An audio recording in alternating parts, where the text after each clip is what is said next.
Салам барыңыздарга. Бүгүн биз ушундай жеңил тамактын рецепти менен бөлүшөбүз. Ал үчүн 2 картошканы жууп тазалап арчып алабыз дагы. Ушундай майда бөлүкчөлөргө бөлүп алдык. Андан соң казаныбызга өсүмдүк майдан куюп, кызыган соң картошкаларыбызды бирме-бир салып чыгабыз. Картошкаларыбызды жогорку температурада бышырып алабыз. Татымга жараша туздан сепип коюңуздар. Ал бышкычакты биз 2 жумуртканы бир идишке чагып алып, татымга жараша ага дагы туз, паприка жана кориандр кошуп алдык дагы, жакшылап аралаштырып койдук.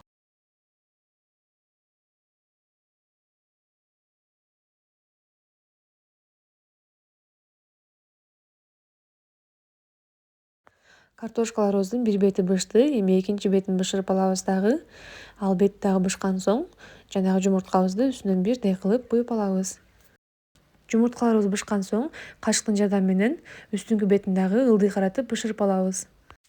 Мынакей биздин жеңил тамагыбыз даяр болду. Сиздер дагы жасап көрүңүздөр. Жакшы лайк басып коюңуздар. Саламатта калыңыздар.